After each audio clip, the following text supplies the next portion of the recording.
자, 이제 다시 이어서 합니다. 오늘 할 내용은 우리 지금까지 뭐 했냐면 전기장 하는데 막바지 달려가고 있어요. 전기장인데 이제 지금은 전기장의 영향을 받기도 하고 전기장의 영향을 받고 또 이거를 전기장의 영향을 전달하기도 하는 거예요. 전달한다는 얘기는 영향을 미치기도 하는 거예요. 그 중간에 전달하기도 하는 뭐에 대해서 하고 있냐면 유전체를 하고 있어요. 유전체.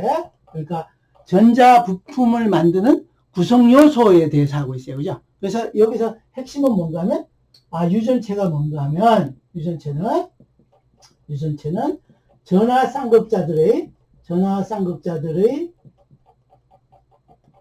집합체라고 얘기했고, 그래서 극복이로는 정기적으로 중성인그라고 그랬어요. 그죠? 그런데 외부에서 전개가 가해지면 외부에서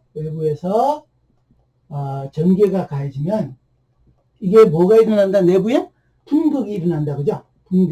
분극이 일어나는데 분극 벡터를 대문자 P로 썼어요.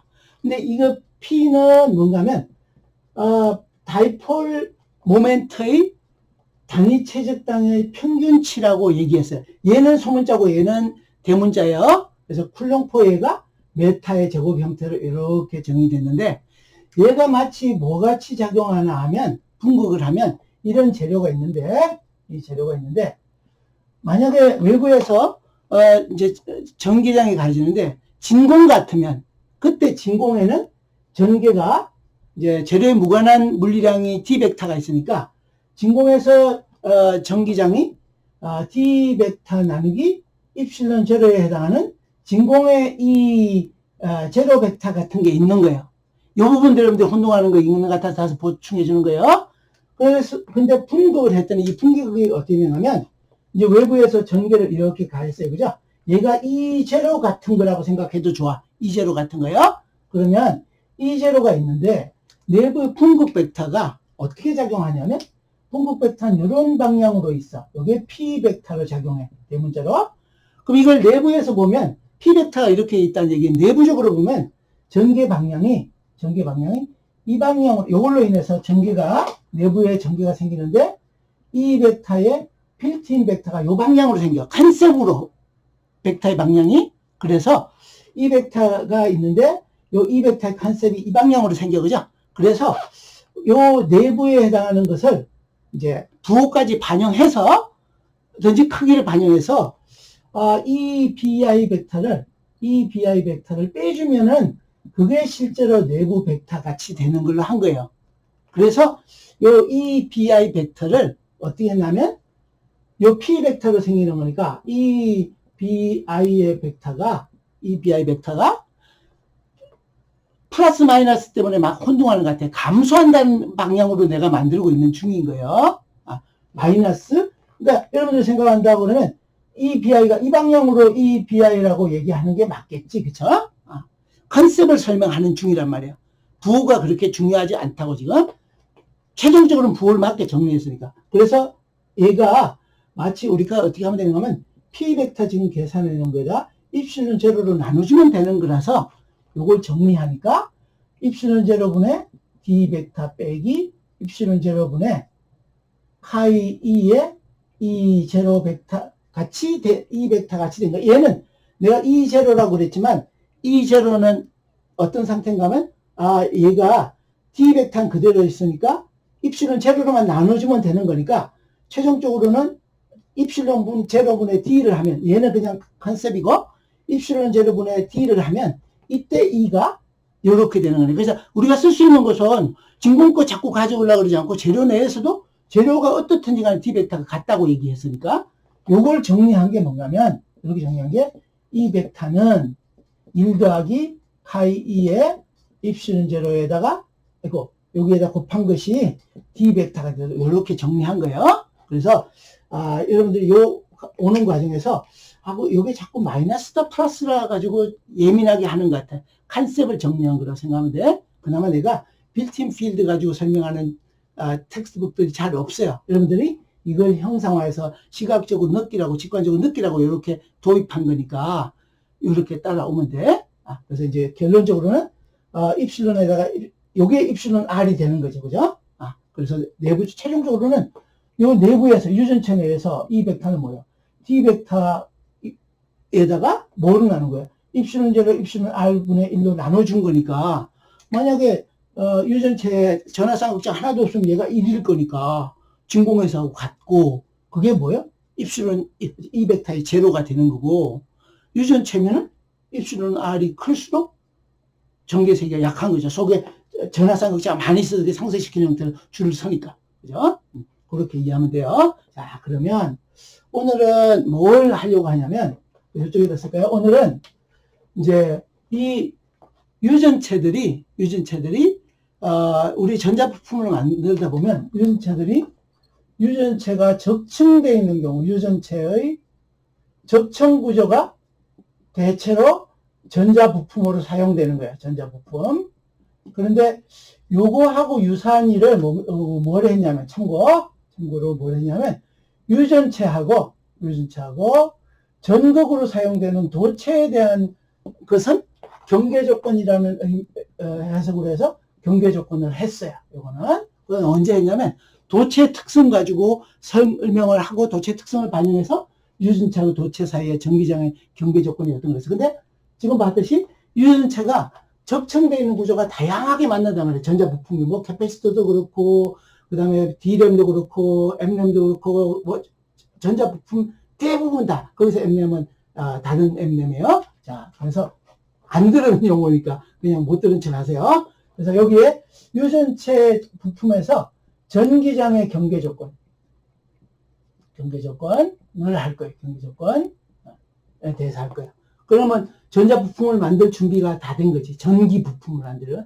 그럼 요게 끝나고 나면 이제 마지막 남은 게 뭔가면 유전체, 도체 이런 것들을 다 만들어서 부품을 만든 것 중에 부품이라 그래도 좋고 구조 중에 가장 중요한 게 재료도 이제 결정이 끝났고 구조도 모두 끝난 경우에 재료도 정해지고 구조도 다 결정돼서 더 이상 한번 만들고 나면 더 이상 변하지 않는 형태 우리가 사용하는 것이 이제 그게 전자부품이란 말이고요. 전자부품. 근데 전자부품에서 내가 전압을 가하면 그 속에 전개도 만들어지고 그 다음에 그걸로 인해서 뭐 힘도 작용하고 막 이러는데 늘 보면은 요 V하고 이 전개를 만드는 Q하고는 늘 상관관계가 비례관계에 있는 거예요. V하고 Q가 E를 만드는 셈이란 말이에요. 그죠? 그러면 V하고 Q의 관계를 서로 V하고 Q가 비례한다 그러면 여기다 비례상수를 Q 이꼴 V의 비례상수를 하나 이렇게 만들어 놓으면 이게 부품 만들고 나면 이 값은 안 바뀌는 거지. 전압은 내가 바꿀 수 있지만 그래서 요 값을 한번 계산해 놓으면 전기장 해석 요거 가지고 요 상관관계 계속해서 활용하면 전기장 해석하는 게 도움이 되니까 요 캐패시터 하는 걸 할 거예요. 그러면 1학기 끝나는 거야. 그래서 일단 오늘은 경계조건.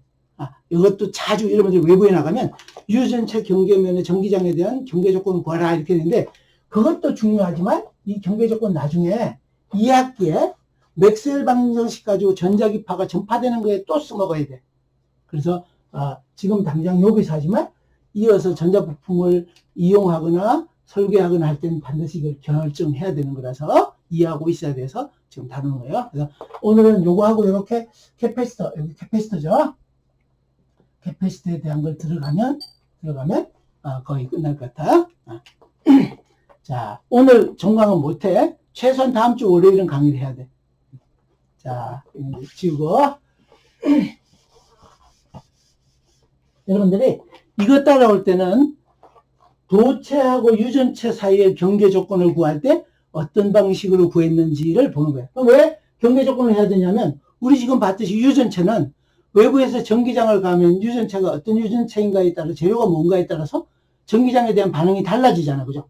그러니까 경계면에서 변화가 일어난단 말이에요. 이제 두 유전체 경계면에서 전기장에 대한 경계 조건 이렇게 돼요. 그런데 이걸 여러분들이 이렇게 하는 또 수업 시간에 배우기만 했다 그러고 이게 문제가 아니고 문제 왜 안 풀어주냐고 생각할 수 있는데, 이건 뭔가 하면 두 유전체 경계면에서 전기장에 대한 경계 조건을 구하라, 이렇게 된 거예요, 문제로. 이건 그냥 문제야. 그런데 뭔가 하면 이렇게 돼 있는 거예요. 유전체가 이렇게 있어요. 요게 1번 유전체야. 요게 1번 유전체. 그 밑에 2번 유전체가 이렇게 있어요. 2번 유전체야. 요게 2번 유전체야. 그러면 1번 유전체, 2번 유전체가 접하고 있는데, 이렇게 있는데, 어떤 일이 있을 수 있는가 하면, 여기하고의 유전체 경계면에 해당하는 요 부분에 많은 경우에, 전자기 부품에서 많은 경우에 경계면에는 내가 원하든 원치 않든 전하가 존재할 수 있어. 여기에 그걸 계면전하를 그래요. 계면전하 또는 계면전하인데, 이제 이거를 영어로 하면 인터페이스 차지예요. 얘는 뒤에 가서 우리가 모스페트, DRAM, 플래시 메모리, 전자 부품에 전부 다 관련되는 거이고, 또 전자파 부품에도 다 관련되는 거야. 그리고 전하 밀도가 얼마인가 하면 계면 전하 밀도가 로 S라 그래도 좋고요. 여기 앞에서 배운 대로라면, 또는 여기보다는 인터페이스 차지라는 뜻에서 로의 IT라고 생각해도 좋아요. 단위 면적당 쿨롱/포 메타의 제곱의 단위를 가지는 형태로 이렇게 있어요. 이건 주어진다고 생각해도 좋아. 양의 값이든 음의 값이든. 근데 이제 전자부품을 만드는 경우에는 원치 않더라도 이 중간에 낀 전하들이 생길 수 있는 거예요. 그걸 반영해서 일반화해서 푸는 거예요. 그러면 내가 1번하고 2번이 다르다 그러면 무슨 뜻인가 하면, 지금 우리가 배운 대로라면 여기 녀석은 유전상수가 입실론 1이고 여기 유전상수가 입실론 2인 거예요. 그럼 입실론 1하고 2는 왜 생긴 거예요? 왜 이 얘기를 하고 있는 거예요? 유전체라는 것이 전하 쌍극자들의 집합체인데, 전하 쌍극자의 종류도 다르고 농도도 다를 수 있단 말이에요. 뭐에 따라서? 재료에 따라서. 그래서 요 경계면에서 내가 전기장을 가면 그 전기장이 어떤 형태로, 예를 들면 여기서 2번에서 전기장이 이렇게 쏘였는데 E1, E2 벡터가 여기 있어요. 그럼 얘가 여기 경계면을 지나면서 어떤 변화가 일어나는지, 그냥 내가 일반화해서 쓰면, 이렇게 해서 쓰면 이 경계장 법선이에요. 여기가 E1 벡터야. 근데 E1 벡터 말고 뭐도 같이 얘기해야 되냐면 D2 벡터하고 D1 벡터를 같이 얘기해 줘야 되는 거예요. 그럼 어떤가 하면, 이런 설명을 할 때는 요 경계면에 평행한 성분하고 수직인 법선 방향 성분하고 구별하는 것이 편하다 그랬어요. 그죠? 그래서 요 경계면에서 여기서부터 이렇게 경계면에 나타난 벡터를 A의 탄젠셜이라고 할게요. 근데 A 탄젠셜은 내가 이렇게 표시했지만 이 면에 평행하게 잡으면 어떤 거든지 관계없어요. 내가 편하게, 예를 들면 A 탄젠셜을 안다. 전개의 방향을 안다. 그러면 전개의 이 면에 나란한 방향의 성분을 찾아와서 거기에 나란한 벡터를 A 탄젠셜이라고 그래도 좋아요. 그럼 A 노멀은 바로 정해지지. A 노멀은 어떻다? 요 경계면에 수직으로 가는 요게 A 노멀이에요. 지금 현재는 2번에서 1번으로 향하는 수직 방향 벡터예요. 탄젠셜 벡터, 노멀 벡터, 접선 방향 벡터, 법선 방향 벡터 같은 거예요. 자, 그럼 이렇게 구해놨어요. 그러면 이걸 구할 때는, 그러면 어떻게 쓰는 게 좋은가 하면, E1 벡터는요, E1 벡터는 이제 볼트/포 메타에 해당하는 전개인데, E1 벡터는 E의 탄젠셜에 A의 탄젠셜 더하기 1의 탄젠셜, 1의 노멀, A의 노멀, 이렇게 합으로 표시하면 요거 성분을 쪼갠 거예요. 그럼 여기다 한 번만 그릴까요? 내가 E1을 이렇게 그렸다, 그죠? 그럼 이렇게 쪼개가지고 요게 E1 벡터라고 하면, 이렇게 가는 게 E1의 노멀이고 A 노멀이고, 이렇게 얘가 E1의 탄젠셜에 A의 탄젠셜, 이렇게 쪼갠 거예요. 그렇게 합하면 요거 되잖아, 그죠? 그 다음에 D1 벡터도 같이 쓰면, D1 벡터도 쿨롱/포 메타의 제곱인데, 얘는 D1의 탄젠셜 A의 탄젠셜 더하기 D1의 노멀 A의 노멀, 이렇게 되고요. 그 다음에 영역 2에서는 입실론 2가 있는데, 지금 현재는, 재료의 특성 그러면 유전상수, 그 다음에 전기전도도, 그 다음에 또 뒤에 가서는 자성계수를 다 얘기해야 되는데, 지금은 자성계수는 얘기하지 않고 있고, 전기전도도도 시그마 1, 시그마 2는 0이라고 얘기해서 완전한 유전체 또는 절연체라고 가정을 한 거라고 하면 조금 더 구체적인 거예요. 재료의 특성 그러면 앞으로 재료가 어떤 재료인가 얘기하면 뭐를 얘기해야 되냐면, 지금 우리 전자기 하는 동안에는 전기전도도가 얼마냐?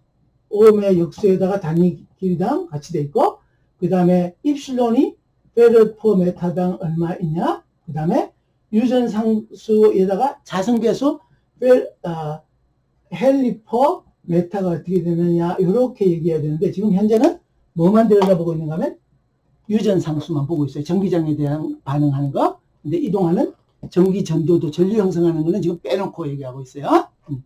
그런 거를, 얘가 시그마 이꼴 0인 것은 완전 유전체라 그래요. 또는 절연체, 완전 절연체라고 얘기해요.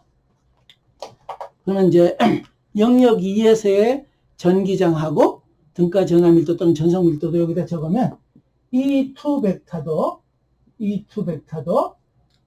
볼트 퍼 메타의 단위가 E2 벡터도 E2 중에서 탄젠셜 성분 더하기 E2 중에서 수직 방향 성분의 합, 그 다음에 D2 벡터도 쿨롱 퍼 메타의 제곱의 단위를 가지는 건데, D2 중에서 탄젠셜 성분, 그 다음에 D2 중에서 노멀 성분, 이렇게 합으로 나타낸다고 생각합니다. 그러면 어떻게 할 건가 하면 여기다가 메모를 하면 이렇게 폐경로를 선택해 가지고 폐경로의 전이차는 E 벡터 R, DL 벡터 폐경로를 하나 택해서 영역 1과 영역 2, 1번 영역하고 2번 영역이 다 포함하는 폐경로를 택하면 이 값이 여기 마이너스를 붙이면 전이차가 되는데, 그때는 V00로 한 바퀴 제자리로 되돌아오는 폐경로인 경우에는 전이차가 없다 하는 걸 이용해서 E1의 탄젠셜 성분하고 E2의 탄젠셜 성분의 관계를 구할 거예요. 이건 앞쪽에 있었던 거랑 똑같은 거예요. 또 다른 하나는 D 벡터를 폐곡면을 만들어서 DS 벡터에 R 벡터를 해서 폐곡면에 대해서 그의 면의 수직 방향으로 빠져나가는 모든 등가 전하 밀도 또는 전속 밀도를 합치면 그 내부에 있는 총 전하량하고 같은 것을 사용할 수 있어요. 가우스 법칙이라 그죠? 그래서 여기로부터 뭘 찾을 수 있냐면 D1의 노멀하고 D2의 노멀의 관계를 구할 수 있어요. 그 속에는 뭐가 나오냐면 여기는 로 IT가 반영되는 거야. 여기는 로 IT하고 아무 상관이 없는 결과이고, 여기는 로 IT가 관계 있어요. 왜냐하면 면의 수직 방향으로만 얘가 전기장을 만들기 때문에 그렇게 돼 있어요. 그래서 요 일을 핵심을 먼저 얘기했는데, 이 문제는 여러분들 외부에 나가서 평가를 받는 일이 생기든지 그러면 예상 문제 중에 들어가는 거예요. 유전체 경계면에서 경계 조건을 구하라. 그러면 요 관계도 반드시 활용해서 구별해서 하는 거예요. 자, 그래서 첫 번째 접선 방향 성분, 전기장의 접선 방향 성분에 대한 경계 조건. 여기 또 내가 지금 언뜻 생각하는 걸 한번 얘기할게요. 이제 최근에 우리 2학년들하고 면담하는 일이 좀 많이 생겼어요. 긍정적인 거지. 왜냐면 공부하겠다는 의지가 있는 학생들이니까. 근데 그러다 보니까 내가 수업 시간에 전자기학 공부를 어떻게 하는지를 여러분들한테 반복적으로 얘기해 줬는데 적용을 안 하는 학생들이 많은 것 같아.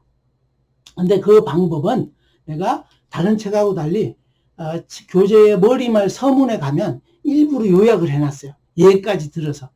그럼 그 내용이 뭐냐면, 내가 수업 시간에 배워요. 이게 문제가 아닌데 문제같이 생각하는 형태 지금 풀고 있는 중이나 마찬가지인데, 배우면 수업 시간 최대한 집중해서 이해하고 필기도 해가면서 이해하고, 그 다음에 수업이 끝나면 그 노트 가지고 다시 공부하고, 그러면서 이해 안 되면 지금 유튜브에 올려준 고화질 동영상 가지고 복습하고, 그런 다음에 다 이해했으면 어떻게? 노트 정리하고.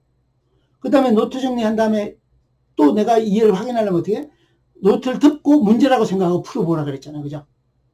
근데 그런 일을 아무도 얘기해 주지 않지만 여러분들을 다듬고 효율적으로 공부하는 방법을 가르쳐 주기 위해서 그렇게 해놨단 말이에요. 근데 그 방법이 언뜻 보면 복잡하고 많이 시간이 걸린 것 같아요. 그렇지 않아요.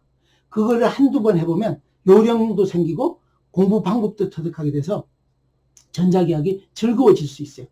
여러분들 그 참고해서 하세요. 그래서 공부할 때 너무 기계적으로 따라오지 말고 좀 따라와 줬으면 좋겠어요. 자, 그럼 전기장의 접선 방향 성분에 대한 경계 조건은 어떻게 하냐면 기본적으로 사용하는 것은 E 벡터에 R 벡터에 DL 벡터에 R 해서 폐경로를 택해서 이건 폐경로를 택해서 폐경로를 따라가면서 뺑으로 따라가면서 전위차를 다 합치면 이걸 다르게 얘기하면 여기 마이너스 붙이면 얘가 DV에 R 해당하는 것을 폐경로에 대해서 다 적분하면 뭐라는 얘기예요. 제자리로 되돌아가면 전위차가 없다는 얘기니까 V00고 얘가 0V라는 것을 이용한단 말이고요. 힘이 또 다 떨었어. 요걸 이용해서 구하는 거예요. 그러면 요 그림이 여기 있는데 요 그림을 요거를 위해서 요걸 떼어올게요. 이렇게 생겼어요. 영역 1하고 2의 경계가 있는데 이렇게 있는데 이렇게 돼 있어요. 그죠? 그럼 내가 영역 1하고 영역 2가 포함하는, 그러니까 요 덩어리가 이렇게 크게 했지만 실제로는 내가 덩어리 잡은 공간 내에서는 영역 1에서는 영역 1의 전개 강도로 똑같고 어느 지점이나 영역 2에서는 영역 2의 전개 강도로 크기나 방향이 어느 지점이나 똑같은 형태로 장애가 사실은 작은 덩어리예요. 경계가 꾸불꾸불하게 돼 있을 수도 있잖아. 그죠? 그래서 여기를 이제 어떻게 되냐면 여기를 영역 1과 여기가 영역 1, 이렇게 할게요. 그냥 이렇게도 할 거니까 영역 1과 영역 2를 포함하는 이런 폐경로를 하나 택하는 거야. 폐경로. 이거는 이때 잘 못 따라온 사람은 지금 보고 따라오고 앞으로 이거 덮어놓고 또 어디 가서든지 누가 시키면 할 수 있어야 되는 거예요. 이 방식, 내 방식을 따라오면 나중에 저 회사 면접할 때 여러 가지로 유리한 형태요. 최근에 그런 메일을 많이 받아. 그런 형태로 공부한 게 면접 단계에서 굉장히 칭찬을 많이 받았다 하는 얘기 많이 들어. 따라오세요.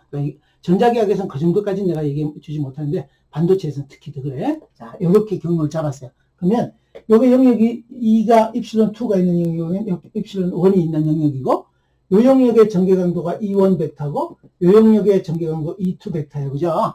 그러면 이제 이 경로를 잡으면 요 방향이 지금 A의 탄젠셜이고 요 방향이 A의 노멀의 방향이에요. 그죠? 그럼 이 경로를, 그러면 경로는 뭐 오른쪽으로 택하든 왼쪽으로 택하든 관계없어. 그러면 시계 방향으로 한번 잡아볼까? 시계 방향으로 이렇게 해서 요 점에서 여기를 1, 2, 3, 4로 이렇게 경로를 잡아서 1에서부터 4까지 돌아가는 거예요.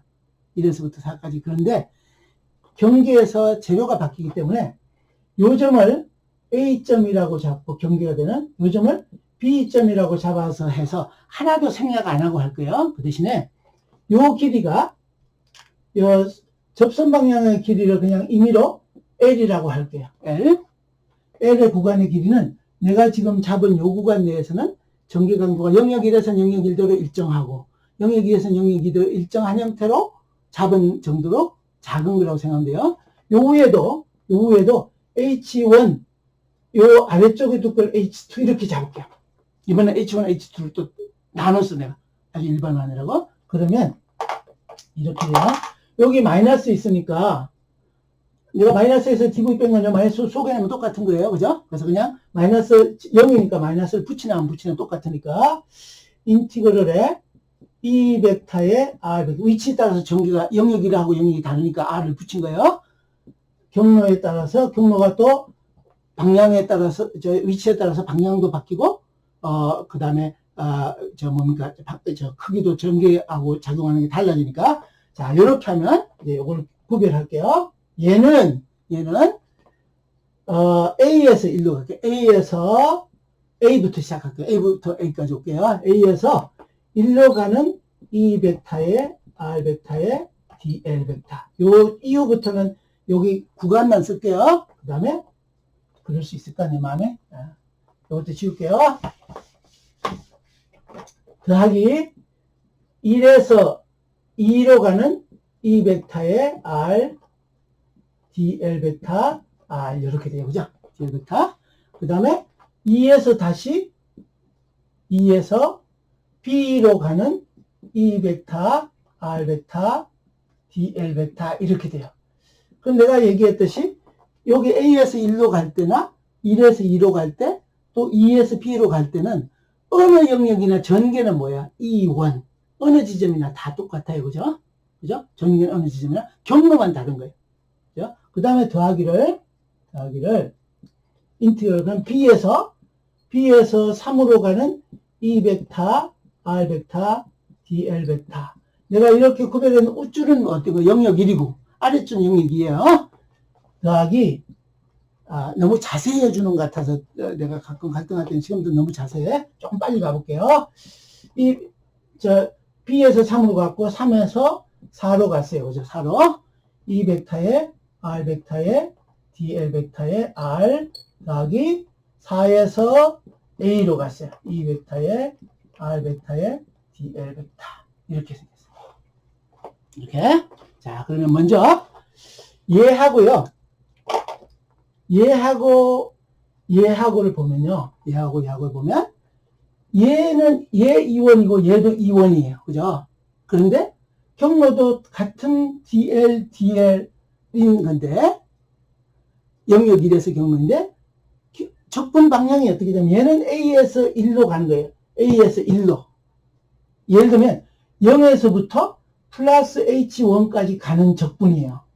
여기는 뭔가 하면 2에서 B로 간다는 얘기는 얘네들은 다 똑같고 얘하고 얘하고 같고 어디서? 얘가 H1에서 0으로 가는 거예요. 그럼 적분의 방향만 다른 거니까 얘하고 얘는 어떻게 되냐면 서로 값의 크기가 부호가 반대예요. 얘하고 상쇄돼서 0이 돼요. 요것만 계산해 오면 되는 거예요. 영역 1에서는 얘만 계산해 오면 되는 거예요. 그럼 영역 2도 볼게요. 영역 2도 얘하고 얘를 보면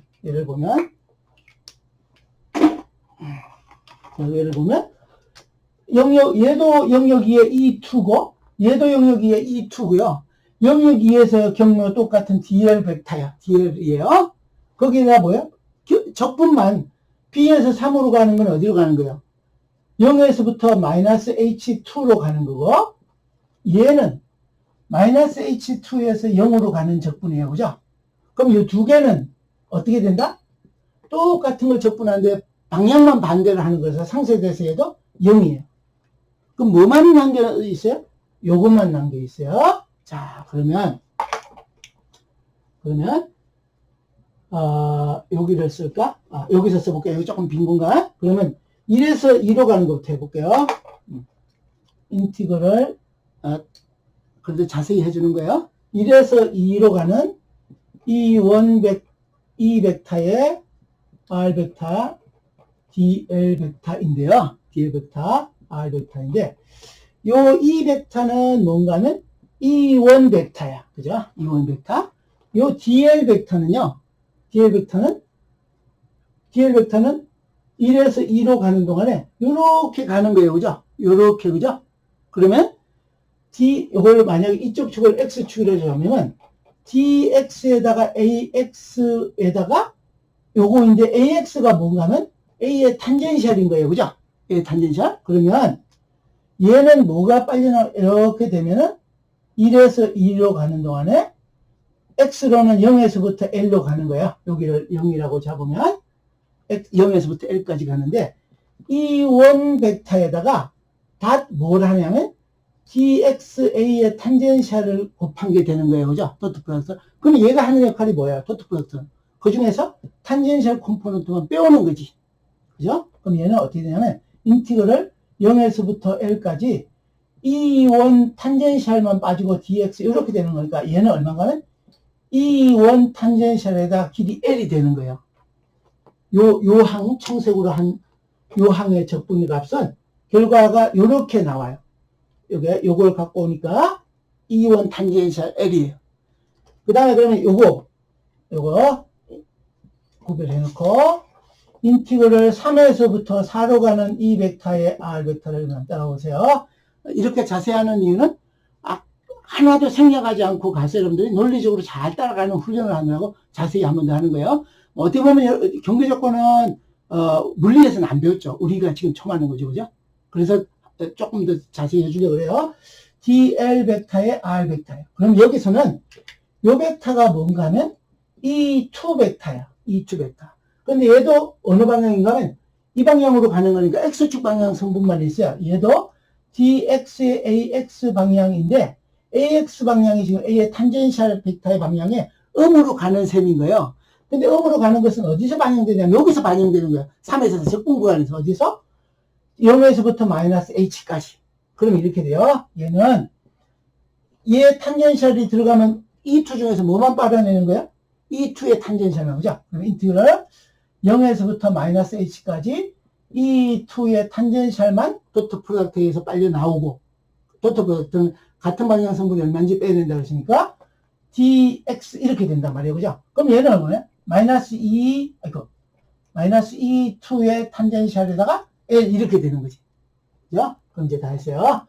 갖고 오면 어떻게 됐다? 여기 0인 거에서 그러면 뭐야? 요거 더하기 요거 이 원 탄젠셜의 L에다가 더하기인데 여기 마이너스 붙었으니까 마이너스 E2의 E2의 탄젠셜에다 L 한 것이 얼마란 말이에요? 0이란 말이에요. 그죠? 요거 적분한 거 한 번 더 쓸까요? E 벡터에 DL 벡터 R 일부러 내가 위치의 정도가 반영돼야 되면 다 적고 있어요. 그러니까 요 결과로부터 뭔가는 E1 탄젠셜이 E2 탄젠셜하고 같네? 전기량도의 접선 방향 성분은 여기에 전하가 있든 없든 간에 관계없이 어떻다? 변화 없이 그대로 전달되네 인 거예요. 알겠어요? E2하고 E1이 같다는 얘기는 탄젠셜 성분이 내가 여기 유전체 전기장의 특성에 따라서 달라지는 이 경계 부분에서 전개 강도의 수평 방향 성분의 변화는 없이 전달된단 말이에요. 다시 얘기하면 수평 방향 또는 접선 방향 전개 강도는 변동 없이 전달이란 말이에요. 그죠? 그러면 요거 했으니까 여러분들 요거를 구했으니까 뭐도 구할 수 있냐면 유전상수를 나눠주면 유전상수를 곱해주면 일렉트릭 플럭스가 되는 거니까 무슨 얘기냐면 입실론 1분의 D1의 탄젠셜이 입실론 2의 D2의 탄젠셜이네 요 조건도 구한 게 된 거예요. D 벡터의 탄젠셜 성분도 여기로부터 구한 거예요. 그럼 뭐 때문에 그런 거예요? 요거는 어떤 거 이용한 거예요? D 벡터는 입실론에다 E 벡터니까 요 성분을 갖고 온 거예요. 또는 E 벡터는 뭐예요? E 벡터는 D 벡터를 유전상수로 나눠준 성분의 성분. 그러니까 접선 방향 성분은 결론이 요거고 해석을 하면 요렇게 되는 거예요. 접선 방향의 전개 강도는 내가 경계면을 지날 때 아무 변화 없이 다음 영역으로 전달된다 하는 거란 말이에요. 접선 방향은. 자, 그러면 이제 두 번째 요거는 했고, 두 번째 법선 방향 성분 또는 수직 방향 성분을 지금 하려고 그래요. 자, 그럼 또 내가 여기 칠판 정리를 잠깐 해야 되니까 강의 지금 집중해서 잘 듣고 있습니다. 30초 줄게요. 채팅을 날려주세요. 지금 30초 넘으면 결석 칠 거야. 자, 요거 지워놓고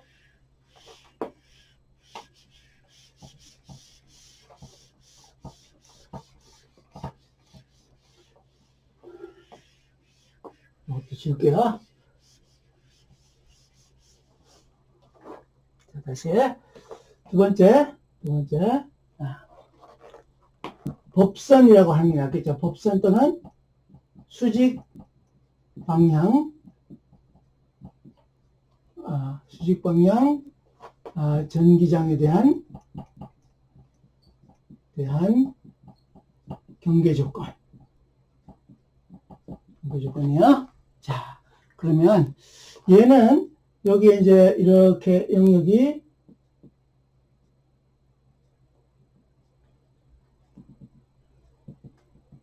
이렇게 있었어요. 여기 이제 경계면이 이렇게 있고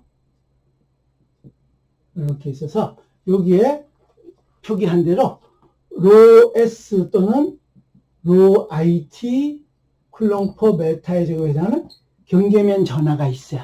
그럼 이 경우에는 어떻게 하냐면 여기 이제 아래쪽이 입실론 2고 이게 입실론 1이에요. 그 다음에 요렇게 가는 방향이 접선 방향 성분, 위로 가는 것이 A 노멀, 여기 A의 탄젠셜이에요. 그럼 이 경우에는 어떻게 하냐면요. 이제, 어떻게 해도 육면체로 만들든 원통형으로 만들든 관계없이 원통형으로 그냥 갈게요. 원통형으로 위에도 포함하고 영역 1도 포함하고 영역 2도 포함하는 폐곡면을 원통형으로 만드는 거예요. 원통형으로. 그러면 이렇게 원통을 이렇게 만들면 여기가 이제 경계가 있는 지역이라고 하고 여기도 이렇게 표시해 줄게요. 이렇게 표시해 있어요. 그럼 이게 면적이 A예요. A 메타의 제곱에 해당하는 이런 거예요. 이런 거. 그러면 이제 요 속에 전화 밀도도 요거하고 똑같은 거예요. 그죠? 요게. 자, 그러면 이랬어요. 인티그럴 D 벡터의 R, D, S의 R 벡터인데 얘는 다르게 쓰면 D 벡터 중에서 면의 수직인 성분을 뽑아내서 폐곡면에 대해서 다 적분하면 이런 뜻이에요. 요걸 풀어 쓴 이유 알겠죠? 도트 프로덕트 뭐 하는 거예요? D 벡터 중에서 면의 수직으로 빠져나가는 걸 찾아오는 거예요. 이 A 노멀은 면의 수직으로 밖으로 향하는 노멀 벡터라고 생각해도 좋은데 요 A 노멀하고 혼동하지 말 것. 요거는 뭐다? 여기 빨갛게 표시한 것은 요 경계면 얘기하는 거고 요거는 각각의 면에 대한 수직 방향 벡터예요. 그죠? 요거는 위치 의존 없이 내가 쓴 거고 얘는 위치 의존 있는 걸 썼어요. 혹 혼동할까봐 얘기한 거예요. 그럼 얘가 뭐다? Q enclosed라고 했어요. 이건 무슨 법칙이라고 한다? 가우스 법칙을 이용하면 인 거예요. 그런데 요걸 쓰기 전에 요 값을 먼저 계산할 수 있어요. 여기 때문에. 요걸 계산하면 Q enclosed는 얼마인가 하면 전화 밀도에다 뭐 곱하면 돼요? 면적 A 곱하면 되는 거잖아요. 그죠? 요 S에다가 면적 A 쿨롱으로 이렇게 이미 계산해 놨어. 그럼 뭐만 계산해 오면 돼? 요것만 계산해 오면 돼요. 그죠? 요것만. 또는 요것만 계산해 오면 돼요. 자, 그러면 여기로부터 요걸 뭘 구하게 되는가 하면 D1 노멀하고 D2 노멀이 어떻게 되는가 하는 거예요. 그럼 여러분 한번 생각해 볼까요? 만약에 내가 D 벡터가 있어요. 그죠? D 벡터는 뭐랬냐면 재료에 무관하다 그랬다. 그죠? 재료에 무관하다. 그러면 D 벡터가 수직 방향으로 오고 있다고 해봐요. 수직 방향으로. 그러면 수직 방향으로 오면 1번이나 2번이나 D 벡터는 재료에 관계없이 똑같아요. 그죠? 수직 방향으로 오는 얘기를 하고 있네. 그런데 만약에 여기 전하가 있어. 전하는 여러분들 무슨 역할을 하는 거예요? 전기바람 만들고 그게 등가 전하 밀도를 변화시키는 거예요. 그죠? 근데 양의 전하가 있으면 D1 벡터가 이렇게 가고 있었고 여기 D2 벡터도 똑같은 크기로 이렇게 가고 있었는데 이 녀석이 새로 위의 방향으로 작용하고 위쪽에서는 여기 양의 전하가 있다고 하면 이쪽은 위쪽으로 작용하고 얘는 아래쪽으로 작용하겠죠. 왜? 자기를 중심으로 밖으로 향하는 거니까 이 경계면 전하가 있으면 위쪽에서는 위로 향하는 거, 이 영역 2에서는 아래쪽으로 향하는 게 되죠. 그럼 요거하고 합치면 영역 2에서는 D 벡터가 줄어드는 거 있는 거예요. 줄어들고 영역 1에서는 어때요? 얘에다가 얘 더해지는 거예요. 더 증가하는 거지. 그러니까 D1하고 D2하고 차이가 생기는 거예요. 그죠? 그 차이가 뭐가 결정할 거다? 그 차이는 여기 있는 전하 밀도가 결정할 거예요. 그게 결론으로 나올 거예요. 내가 먼저 직관으로 수식을 안 쓰고 차이가 생기겠네를 먼저 한번 느껴보라고 한 거예요. 자, 그러면 요거를 이렇게 할게요. 인티그럴 D100 요거는 요 식은 그대로 쓰고 한 번 더 줄이게 해서 얘는 인티그럴 이제 면이 6개가 있어요. 저, 6개, 윗면, 좌면 3개. 윗면, 아랫면, 측면. 측면인데, 측면 중에서도 아랫면, 윗면이 있으니까 총 4개 가지고 따지면 돼요. 자, 그럼 이래요. D 벡터의 R 벡터 중에서 DS 벡터의 R 벡터인데, 요게 탑, 윗면 얘기하는 거예요. 윗면. 시큰둥다 이제 와서 열심히 듣고 있으면 도대체 무슨 일을 하고 온 거야? 근데 그걸 적어야 되겠어. 내가 이름 불러줄까? 응? 자, 공부를 열심히 하기 중요하단 말이에요. 내 애절한 마음을 알려나? 자, 더하기 탑의 사이드, 윗면의 사이드 D 벡터의 R 벡터, DS 벡터의 R 이거에다 그죠?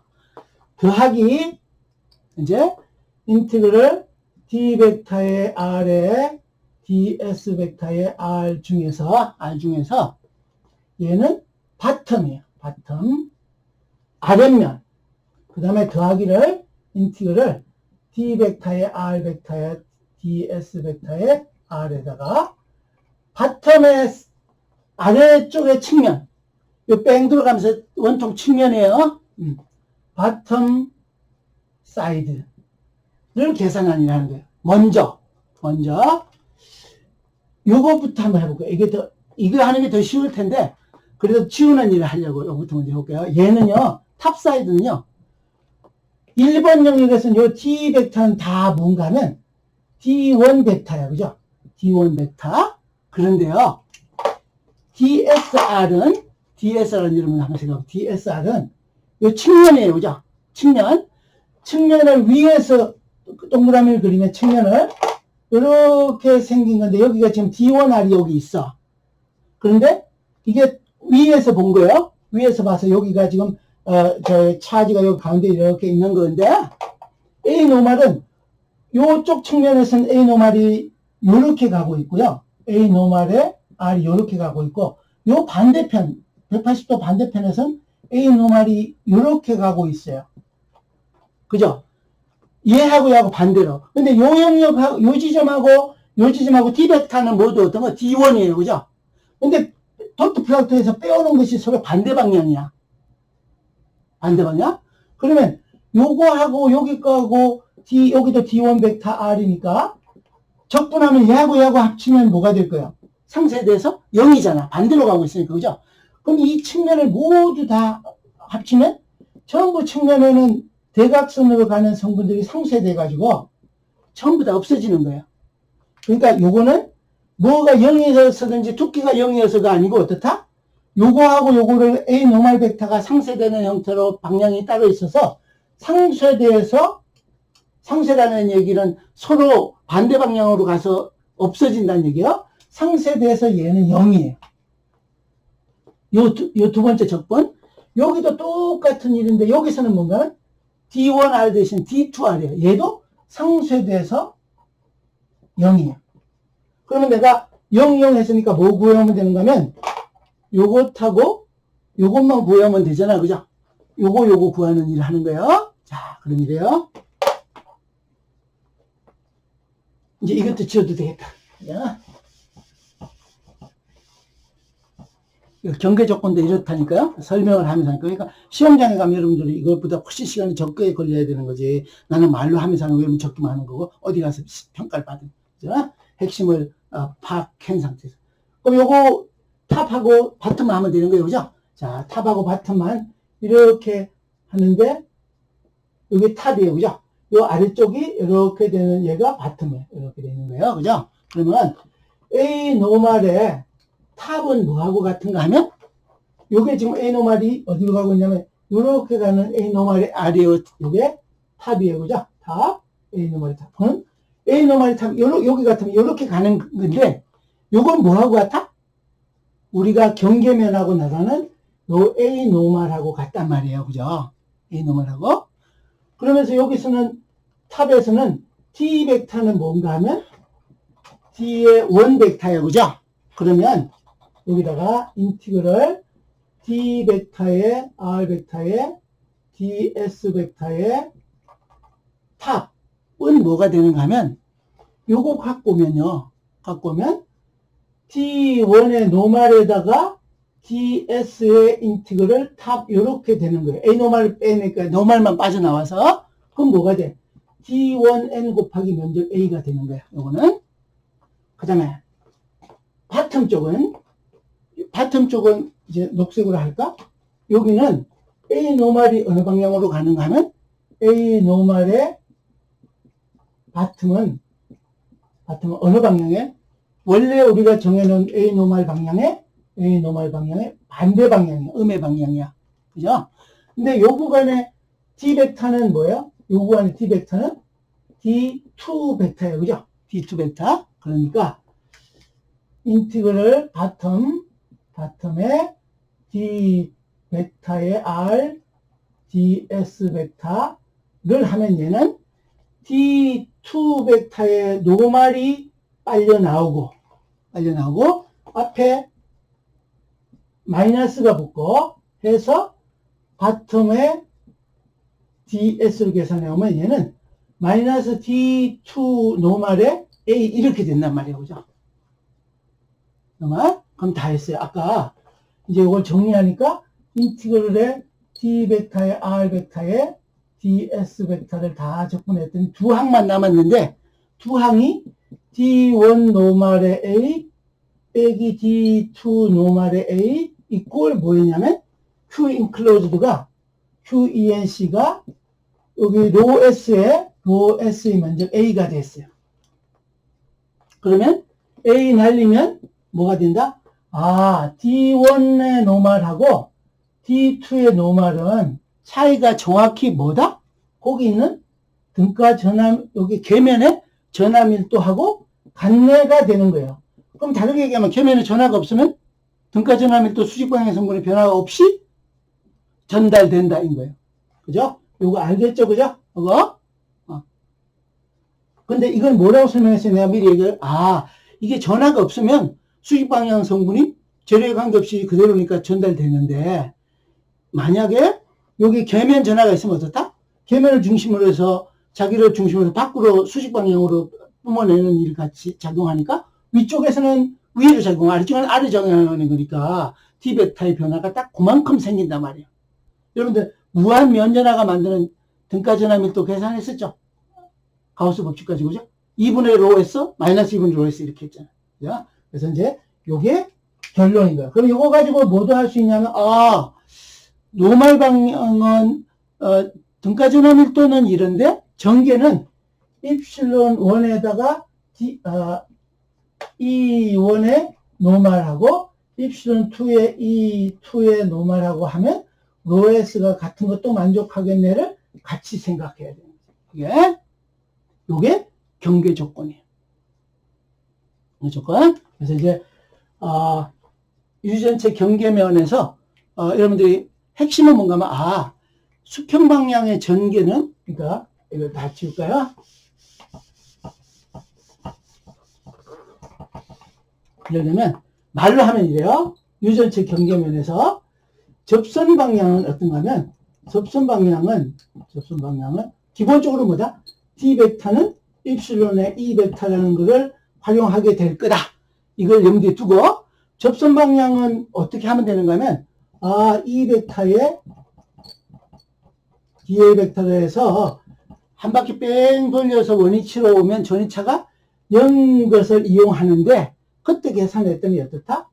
E1 탄젠셜하고 E2 탄젠셜이 서로 같더라. 전개강도의 접선 방향 성분은 전개강도가 불변이더라. 그러니까 접선 방향은 전개강도 불변인 거예요. 그죠?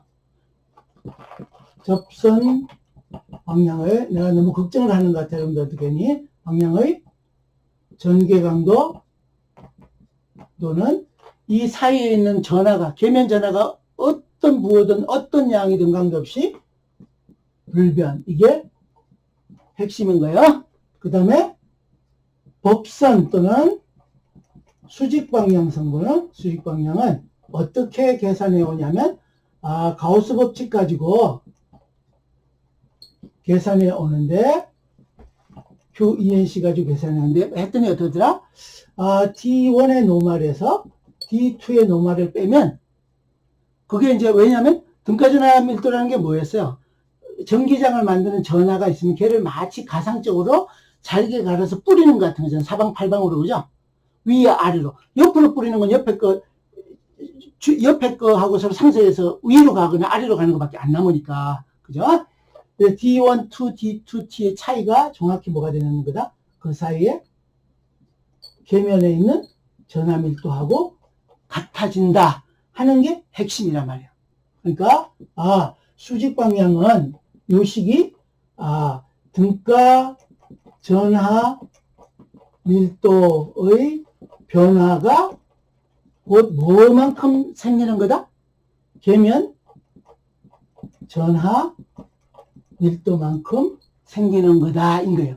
내가 이렇게 표시했지만 얘는 뭐다? 사실은 델타 T의 노말 방향인 거죠.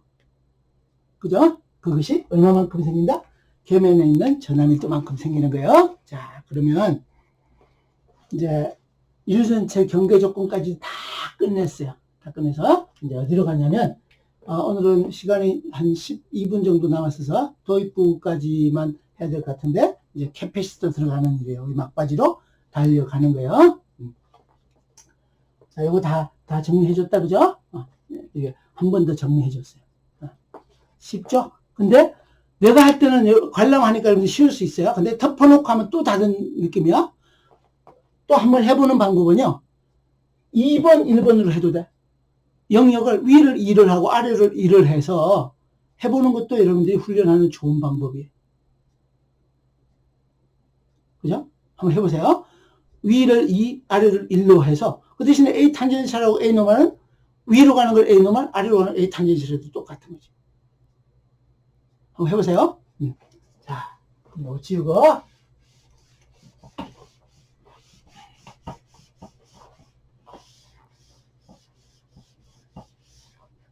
가능하면 내가 이걸 어디 쓰기 때문이라는 얘기를 많이 하고 싶은데 또 하다 보면 그걸 내가 놓칠 때도 있어요. 근데 어쨌든 이게 나중에 전자부품 만들 때는 다 이거 고려해서 해야 되고 전자기파 전파될 때 하늘이든지 뭐 어디든지 안테나로 전파될 때도 이거 다 고려해야 되는 거예요. 그까지 하면 너무 어려워할까봐 잠시간 세워놓고 그럼 이번에는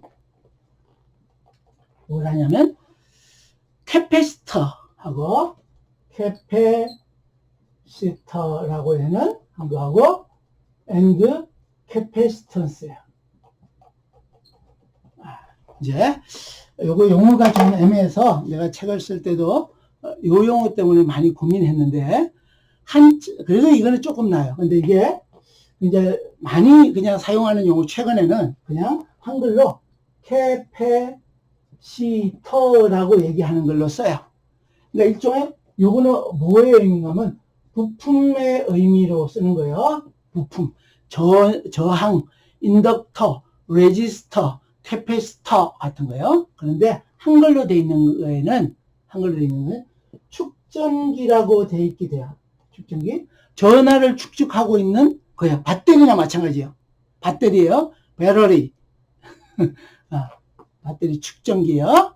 축전기도 다 캐패시터 같은 거예요. 뭐 예를 들면 전고체 배터리, 뭐 리튬이온 배터리, 뭐 충전형, 그다음에 일회용 쓰는 거 여러 가지 있잖아요, 그죠? 수은 전지가 어떻고, 뭐 탄소 전지가 어떻고, 막 이렇게 한 거, 그죠? 그래서 이제 그렇게 가는데 얘는 부품이고, 얘는 한글로 하면 정전 용량이라는 용어를 써요. 또는 캐패시턴스예요. 캐패시턴스. 근데 요거는 기호를 뭐라 쓰냐면 줄여서 C예요. C. 단위는 페럿이에요. 페럿. 근데 요거는 다르게 얘기하면 얘는 요렇게 된 얘가 캐패시터란 말이야. 요게 캐패시터이고 요거의 용량이 C라는 말이야. 요게 기호가 캐패시터인 거예요. 요게 용량이 정전 용량이 C라는 말이야. 자, 그런데 이거를 하게 된 이유가 뭔가 하면요. 아까도 내가 잠깐 언급했는데, 이거 풀려가지고. 뭔가 하면, 앞으로 우리가 만드는 많은 일 중에, 이제 전자부품 중에 재료도 고정되고요. 재료, 그 다음에 구조도 고정되어 있어서 재료, 구조, 그 다음에 뭐 제조하는 제조 과정이라 공정이라고 그럴게요. 그냥 제조 공정 이것들이 모두 이미 결정돼서 한 번 만들어지고 나면 이것들이 제조가 끝나고 나면 불변인 상태가 있어요. 불변인 상태. 그러면 이게 불변이라는 뜻은 외부에서 전압을인가 하면 그걸로 인해서 생기는 전개 강도 볼트 퍼 메타 또는 여기에다가 전하를 갖다 쿨롱을 넣으면 이걸로 인해서 생기는 전개 강도가 뭐라는 얘기인가 하면 늘 일정한 형태란 말이야. 이것도 조금 더 가면 E 베타 구하면 뭐 구할 수 있냐면 T 베타가 결정될 거고, 그죠? 쿨롱 퍼 메타이고, 이 T 베타는 마치 무슨 역할을 하는가 하면, 얘가 Q가 어떻게 돼 있었나 하는 정보도 갖고 있는 거예요. 똑같은 방식으로 내가 전하를 어디다 갖다 놓으면 전하가 뭘 만든다? 전개 강도를 형성하고 전기장을 형성해서 전개 강도가 나오고, 그로 인해서 T 베타가 결정되기도 하고요. 그 다음에 또 이걸로 인해서 양단에 전위차가 만들어지기도 하는 거예요. 전위차가. 그런데 얘가 만들어졌을 때 요거하고 전하를 내가 여기다 그 구조에다 대응시켰을 때 생기는 요거하고는 늘 관계가 일정하단 말이에요. 관계 고정. 여기서 고정이라 불변이라고 해서 관계가 고정, 불변 또는 일정인 거예요. 그럼 예를 들면 이런 거예요.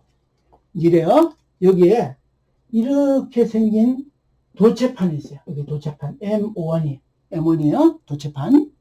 그 다음에 또 다른 도체판이 하나 더 있어요. 형태는 똑같지 않아도 돼요. 똑같은 경우도 많지만 여기 M2가 있어요.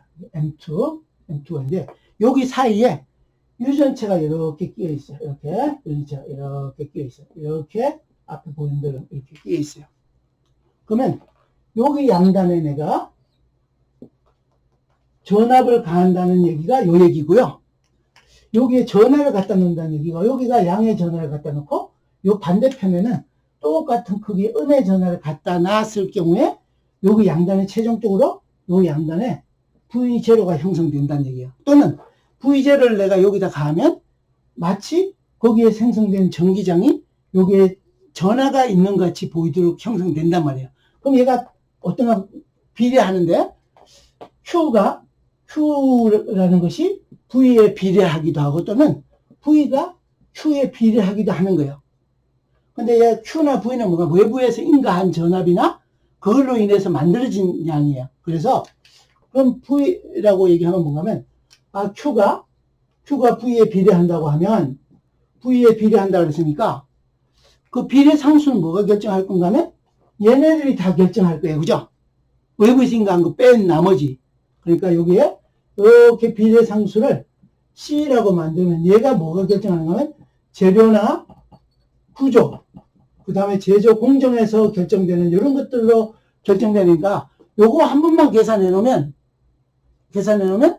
내가 전압을 2배 바꾸면 Q가 2배가 바뀐다는 뜻이고 또는 Q를 2배 바꾸면 전위차가 2배로 바뀐다는 얘기예요. 그래서 C를 한번 써놓으면 여러 가지로 해석이 편해지는 거예요. 그래서 이렇게요. Q는 CV인데 다르게 얘기하면 V는 C분의 1을 이용해서 Q로부터 구해올 수도 있다는 얘기예요. 그러면 V 구하면 뭐 구할 수 있는 거예요? V 구하면 E 베타 구할 수 있고 D 베타 구할 수 있고 또 요거로부터 또 힘도 전기적인 힘도 구할 수 있는 거예요. 그죠? 그 다음에 또 뭐도 구할 수 있는 거면 에너지도 구할 수 있는 거예요. 전기적 에너지조차도 구할 수 있는 거예요. 여기도 마찬가지. Q를 구하면 D 구할 수 있고, 그 다음에 여기로부터 E 구할 수 있고, 전위차도 구할 수 있고, 당연히 여기서부터 또 다시 정전기적 힘에 관련되는 것도 구할 수 있으니까, 요 C만 하나 딱 정해놓으면 생전 안 바뀌는 C. 구조가 정해지면 할 일이 굉장히 쉬워지는 거예요. 그래서 이제 여기에 이렇게 해요.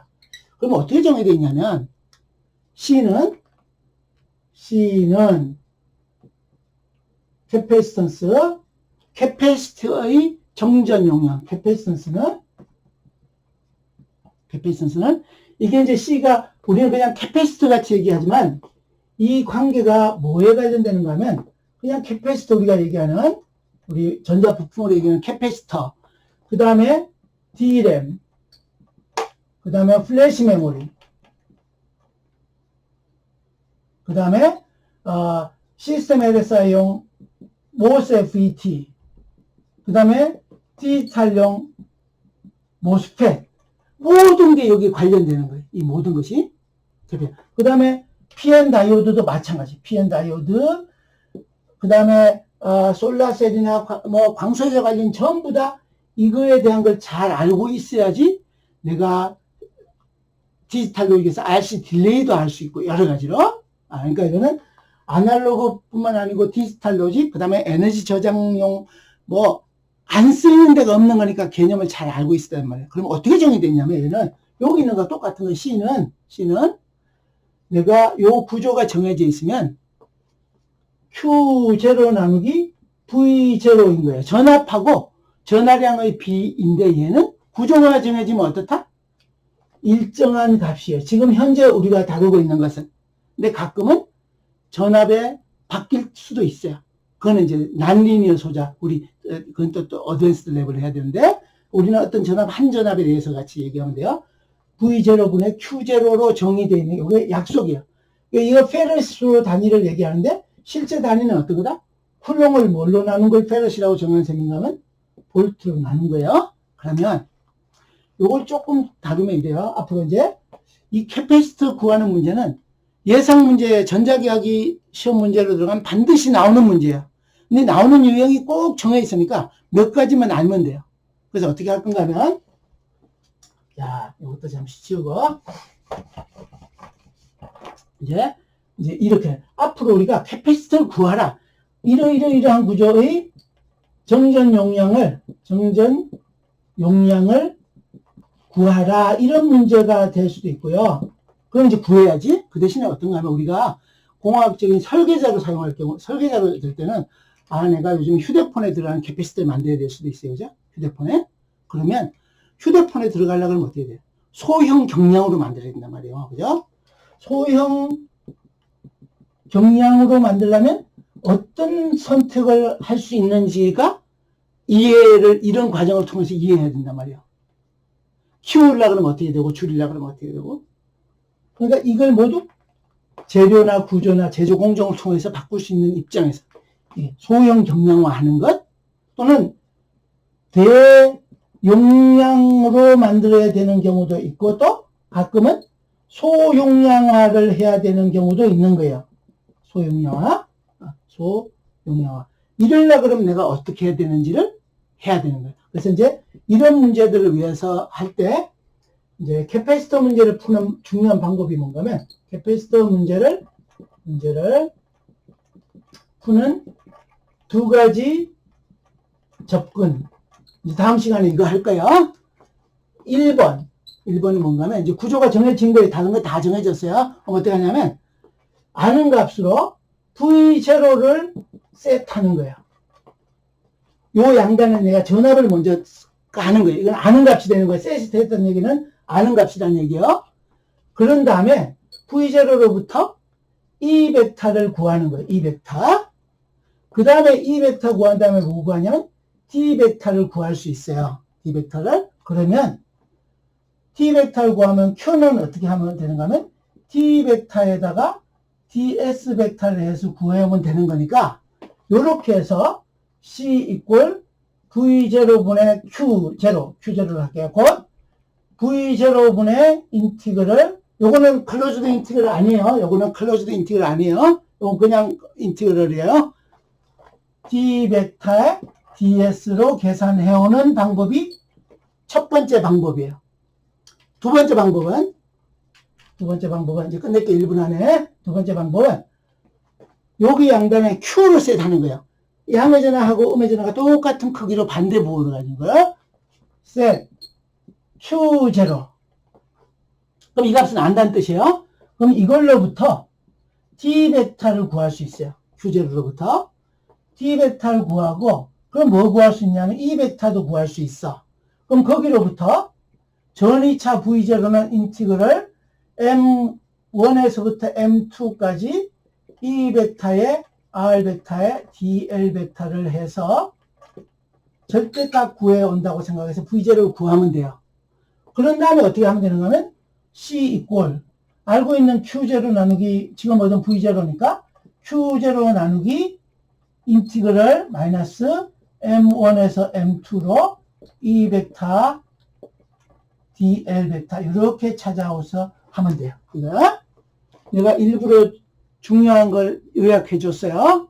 실수하지 않고 어디 가서 어떤 형태로 받아도 되는 경우를 만든 거예요. 그래서 오늘은 요거 KPS 구하는 문제 두 가지. 그러면 최종적으로 어때야 돼요? 이 값은 내가 세트한 V하고 관계없어야 돼요. 오직 뭐만? 재료, 구조, 그 다음에 뭐라 그랬어요? 제조 공정에서 만들어진 것만 들어있고 V0에 무관한 거예요. V0 무관한 결과를 얻어야 돼요. 여기도 뭐가? 세수 Q0 했으니까 이 결과는 어때야 돼?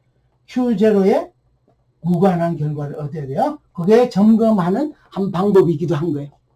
그래서 오늘은 강의 여기까지 하고 다음 시간에 이어서 하겠습니다. 네. 자, 여러분들은 강의까지 잘 들었습니다. 문자 지금 날리세요.